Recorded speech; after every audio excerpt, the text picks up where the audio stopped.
Amigos de los tiempos, en esta ocasión recibimos a Cecilia Lanza Lobo, periodista cochabambina de nacimiento, paceña de residencia, que va a hablarnos de su último libro. Ella ya ha escrito varios, le gusta la crónica y su libro es de crónicas, es lo que entiendo, pero después de que se presente ella y además de darte la bienvenida, Cecilia, qué bien que estés aquí, le preguntaremos de qué trata su libro y ella va a explicarnos. Bienvenida, Cecilia. Muchas gracias, hola Norman, es un gusto estar aquí, un saludo para toda la gente que nos está viendo. Soy Cecilia Lanza, periodista, tú lo has dicho, residente en La Paz hace casi 40 años, cochabambina de nacimiento y de ñeque, por supuesto. Dinos, estás viniendo a presentar este libro en la Feria del Libro que comienza en unas semanas aquí y que ha sido un éxito en La Paz, pero hablaremos al final del éxito. Cuéntanos más bien de qué se trata Serendipia. Bueno, Serendipia es un conjunto de crónicas y perfiles. Son textos que he ido reuniendo a lo largo de mi trabajo. Tú sabes que a los periodistas nos cuesta un mundo parir estos libros por la dinámica de nuestro propio trabajo, ¿no? Pocas veces nos queda tiempo para hacer tal cosa. Pero ahora yo me he dado ese tiempo para poder publicar mis textos, porque yo creo que es importante para la memoria, ¿no? Yo estoy como muy enamorada de la idea, del valor, digamos, de la memoria y de la propia palabra, digamos, ¿no? Entonces, en alguna medida, este libro es un reconocimiento al valor de la palabra en tiempos en que vivimos tan invadidos, digamos, de todo este mundo, este contexto mediático lleno de tanto ruido muchas veces inclusive, ¿no? Entonces la idea es revalorizar, darle el valor a la palabra y al libro, ¿no? Como guardián maravilloso, ¿no? De la palabra y entonces de la memoria y entonces de las historias que nosotros como periodistas, como cronistas, contamos o elegimos contar. Hablando de la palabra que utilizas para titular tu libro implica el encuentro fortuito de algo que no se estaba buscando. Cuando has encontrado los temas de tu libro de manera fortuita, porque el azar ha sido bueno contigo, ¿qué estabas buscando? En realidad yo creo que no es precisamente sucede eso con la serendipia, ¿no? No es que estuviésemos buscando algo, sino que aparecen estas historias, como por ejemplo en este libro está la crónica de San Jailón. Yo estaba realizando un viaje entre Santa Cruz y La Paz, estaba volviendo de Santa Cruz a La Paz, y al pasar por el Chapare... por Chimoré. No recuerdo bien que está aquí en el texto, el tramo exacto entre qué lugar y qué lugar está aquí, perdón, no lo recuerdo, pero está aquí en el texto. En un momento de esos veo una apacheta en el camino, una cruz con el Cristo de la Concordia, lleno de flores, velas, todo, pero lo que me llama la atención es el letrero que dice San Jailón. Entonces paro en el camino, me bajo y miro una lápida con el nombre de un señor que se llamaba Héctor Monzón Choquetito, nada más, es el único dato. Entonces, claro, me llama la atención eso de San Jailón y decido descubrir esa historia, ¿no? Entonces, eso es realmente, digamos, el sentido de Serendipia, ¿no? Cómo reconstruyo esa historia, cómo logro dar con este personaje a través de un compadre suyo, ¿no? Y reconstruyo tal cual su historia, ¿no? De este migrante paceño que había comenzado siendo vendedor de relojes, de estos personajes acaso pintorescos también, ¿no? Medio extravagantes también, ¿no? Porque luego se vuelve, ya no era solo vendedor de relojes, sino curandero, como hay muchos curanderos por la zona, que se vestía de manera muy particular, ¿no? Y todas las cosas que la gente luego ya va contando de él, ¿no? Que se creía no sé qué, no sé cuántos, y que luego muere de mala manera, digamos, pero que como era curandero, se dice que los curanderos luego son santos y luego le van pidiendo cosas, que es toda la historia que la gente va a encontrar, por ejemplo, aquí. Entonces te decía que eso define un poco ese modo, que es muy serendípico, digamos, que es el modo creo, propio del cronista y también del periodista, ¿por qué no? Y también creo que es un modo de trabajar, digamos, de parte de nuestro trabajo, pero es también un modo de mirar, ¿no? Porque nosotros elegimos, ¿no? Desde el lugar donde estamos, de lo que somos, con lo que venimos, ¿no? Elegimos contar esta historia y no aquella, este personaje y no el otro. Entonces, ciertamente Serendipia es mi mirada particular de las cosas, de los hechos, de los sucesos, de la gente, porque en este libro están historias que son reales, que es lo que define a la crónica periodística, literaria, está en ese ámbito la crónica, ¿no? Pero también están perfiles que son crónicas de personajes, digamos, ¿no? Entonces, por ejemplo, escribo el perfil de Evo Morales, como también el perfil de Luis Arce Gómez, o el perfil de Iván Nogales, que era este maravilloso teatrero, director de teatro, creador del Teatro Trono en el Alto, con los chicos de precisamente el Trono, que era un centro donde se los llevaba a los chicos medio conflictivos, ¿no? A este centro de menores que se llamaba antes, ¿no? O por ejemplo el del perfil de la Justa Canaviri, que fue una de nuestras pioneras, digamos, mujeres de pollera, cholas en la televisión, ¿no? Con una historia muy hermosa de la Justa, o de la Yolanda Mamani, ¿no? Que es la chola bocona, se llama ella, de las miembros de Mujeres Creando. Perfiles así. Has citado un montón de paseños, bueno, ni tantos, no un montón, pero la mayor parte. Me pregunto, ¿tu libro es bien boliviano, bien paseño, es cosmopolita?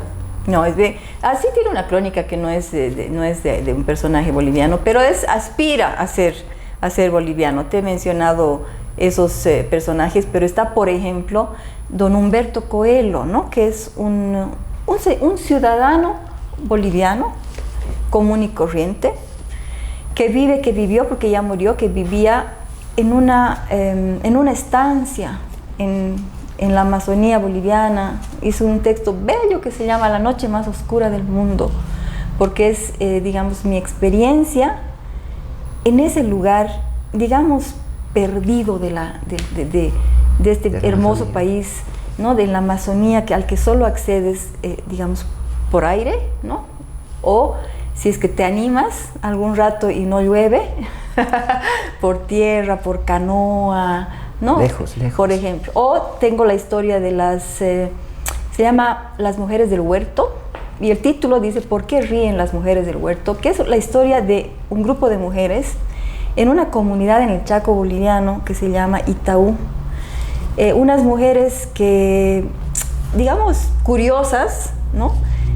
Fueron preparándose, tentadas, digamos, o llamadas o seducidas por estas instituciones que de pronto trabajan en esas regiones, las convocan para que aprendan a cultivar verduras en sus propias casas, ¿no? Porque en ese lugar no habían verduras, no se abastecían de verduras ellas por sí mismas, ni siquiera en la propia comunidad, sino que tenían que esperar que llegara el camión desde Tarija, ¿no? Cada cierto tiempo, y si no había el camión, chau, ¿no? Entonces ellas aprenden a cultivar, pero ese no es solamente, es muy simbólico, es muy metafórico eso, ¿no? Sino que en ese proceso, la relación con los esposos, con los hombres, va dando un giro tan hermoso que estas mujeres, de ser amas de casa, que no hacían más nada que ocuparse de los hijos, que estar relegadas, que estar, digamos, que vivir como viven gran parte de las mujeres en este país, bajo el ala, la sombra y el poder masculino, con esta formación, digamos, empoderamiento que viene sucediendo, es muy lindo cómo gira eso, y la historia, así de manera muy natural, ¿no? Va contando cómo luego ellas terminan liderando sus hogares, ¿no? Y no es que los dejen a los hombres atrás, todo lo contrario, sino que los jalan a ellos junto con ellas, ¿no? Es decir, lo vuelven, digamos, al marido le enseñan, ¿no? Las maneras en que pueden hacer como sea su presupuesto para las obras que ellos luego van a hacer como albañiles, etcétera, ¿no? Entonces los empoderan también, digamos, a sus maridos, ¿no? Pero ellas son claramente las líderes, ¿no? Todo eso implica un tiempo para esa historia. Me imagino que cada historia resume un transcurso temporal que no debe ser muy breve. ¿Cuánto tiempo te ha llevado a acumular las historias, o juntarlas, o escribirlas, o hacer el compendio que encierra ese libro? Yo diría que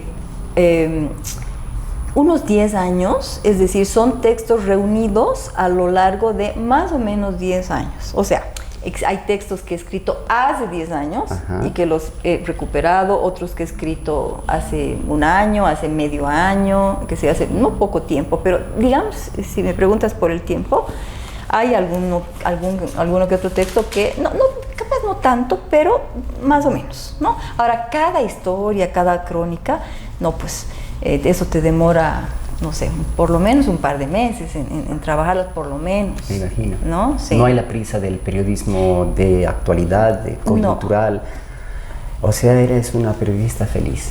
Soy una periodista feliz, aunque en este libro hay también lo que hemos bautizado en mi revista Rascacielos de periodismo narrativo, croniquitas muy a la boliviana, ¿no? Que son estas crónicas, que las crónicas son estos trabajos, digamos, que tienen investigación profunda, ¿no? Pero que las escribes al modo, digamos, recurriendo con mucho cuidado en el lenguaje, con la palabra, de modo que parecen esos textos, parecen crónicas, parecen novelas, parecen cuentos, quiero decir, parecen novelas, son textos muy lindos, ¿no? Que parecen, digamos, ficción, ¿no? Eso es la crónica. Entonces nosotros hemos bautizado croniquita esos textos un poco más breves que también hay en el libro, ¿no?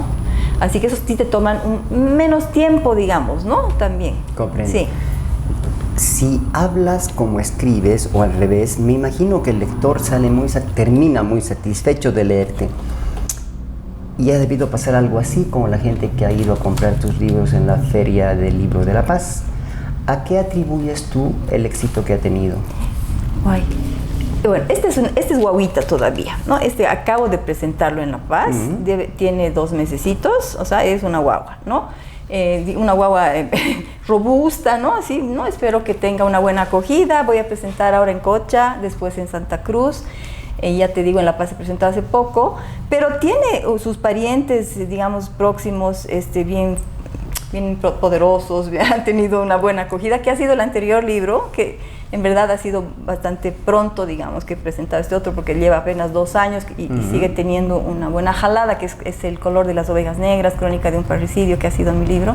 Y yo creo que el éxito de verdad es el género, es la crónica, porque son historias reales, ¿no? O sea, en las que tú te puedes mirar, te puedes reconocer, ¿no? Este texto, cuando tú lo terminas de leer, miras este país, yo creo, o sea, miras la diversidad de este país y la diversidad de historias que tenemos y la posibilidad de que, o el hecho de que, como dice Giovanna Rivero, ha escrito aquí en la contratapa, esto de que la historia no es, la historia oficial, digamos, no es esa cosa uniforme, plana, que podría en principio parecer, ¿no? Sino que tiene pues estos pliegues, ¿no? Ya le dice estos pliegues apretados en donde suceden estas historias, o donde ocurren, donde viven, donde habitan, estas historias que pueden ser la tuya, la suya, la mía, la del vecino, la de la esquina, ¿no? Esas historias que nosotros como cronistas somos capaces de mirar, y mirar quiere decir mucho, ¿no? Es decir, cómo encuentras en esa historia cierta particularidad. ¿Qué de particular tiene esta historia para que convoque a otra gente, o para que le interese, ¿no? Entonces esa es nuestra mirada, esa habilidad que tenemos para entretejer esa historia con una serie de otras historias y hechos, y mostrar este tejido inmenso y complejizar esta realidad para comprenderla mejor. ¿Y cómo haces para mantener viva y despierta esa sensibilidad para encontrar los pliegues y desplegarlos, precisamente en un mundo que está atiborrado de estímulos audiovisuales, sobre todo? Tú parece que has mantenido viva la sensibilidad para darte cuenta o percibir aquellos pliegues que pueden desplegarse y ser interesantes para la gente. ¿De dónde viene eso? ¿Tus lecturas, tal vez? Es posible, sí, es posible, y de hecho es un privilegio. Justamente me preguntaban estos días, ¿qué palabra me definiría o algo así? Y claro, nunca había pensado, ¿no? Y claro, entonces pensando, digo, suena así un poco, ¿no? Un poco dura quizás, pero yo me definiría como una sabuesa privilegiada. ¿Qué hace un sabueso? Entonces antes de definir me he dicho, ¿qué es un sabueso? ¿No? Es es quien busca, quien olfatea, quien investiga, quien indaga, ¿no? Y yo creo que es eso, ¿no? Hay una curiosidad así como muy sabuesa, ¿no? Que tenemos bueno, en general los periodistas, creo que es una de nuestras cualidades, habilidades, o qué sé yo, ¿no? O sea, capaz venimos un poco con eso. Pero yo desde guaguita he sido muy curiosa. Tenía un olfato, el olfato mismo, físicamente, ¿no? Es una cosa biológica, como que muy agudo, ¿no? Entonces, eso me ayuda, digamos, o sea, o me ha hecho pensar en esa posibilidad, ¿no? Que tenemos o esa habilidad, te decía hace un ratito, ¿no? ¿Y por qué privilegiada? Privilegiada porque yo creo que tú lo has dicho, ¿no? Yo creo que es un privilegio poder escribir estas historias, darse el tiempo para hacerlo, ¿no? Yo lamento no haber sido esa periodista de calle, muy pocas veces. Yo no he sido una reportera, ¿no? Como se conoce habitualmente el trabajo del periodista de calle, de la reportería, de corretear por aquí, por allá, ¿no? Y escribir rápido y parir las cosas ¿no? con la urgencia con la que se necesita y se demanda, ¿no? Yo he hecho muy poco aquello. Siempre me ha parecido necesario aquello, pero insuficiente, absolutamente insuficiente para comprender la complejidad de la realidad. Entonces yo creo que necesitamos ir al fondo de las cosas y ese es un privilegio, ¿no? O sea, y yo he tenido el privilegio de poder hacer las cosas de esa manera, incluso con mi revista, con Rascacielos, donde hacemos eso, ¿no? Periodismo narrativo, contamos las cosas desde el fondo, ¿no? Desde adentro, que es lo que hace el periodismo de investigación, pero además, imagínate ese privilegio de manera hermosa, o en la medida de lo posible.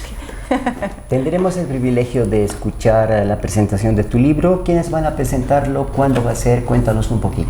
Bueno, va a ser mañana, jueves, a las 7 de la noche, en el Café Cowork, que queda en el Parque Fidelance, un espacio muy lindo, lleno de libros y de gente dedicada a la investigación, a las letras, al conocimiento.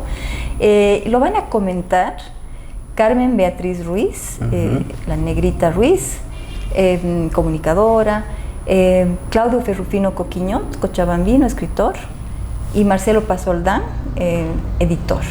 Así que ellos tres van a comentar el libro. Y luego estarás en la feria.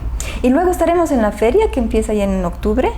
Con Marcelo estamos organizando justamente un conversatorio, entonces ojalá puedan asistir a la presentación, leer el libro, tenerlo, leerlo, y así en la feria nos vemos para charlar y desmenuzarlo y hablar, si quieren, de la escritura, de la crónica, de los textos, de lo que quieran. Mientras tanto, ¿dónde pueden comprar los libros los que se antojan leerlo ya? En todas las librerías, sí. En Cochabamba, espero llegar a todas. Mañana, después de la presentación, quiero decir al día siguiente de la presentación, ya estará disponible en todas las librerías y también ahí en el Cowork. Perfecto. Hemos enterándonos del último libro de Cecilia Lanza. Le agradecemos por estar aquí en Los Tiempos y hablarnos de su obra. Pues será hasta la próxima y que tenga mucho éxito tu bebé. Gracias, Norman, a ti, y gracias a todos los que nos han escuchado. Amigos de Los Tiempos, será hasta la próxima, y esta entrevista la encontrarán en las redes de Los Tiempos, en la página web y probablemente en una nota escrita también. Les saluda Norman Chinchilla y será hasta la próxima. Gracias.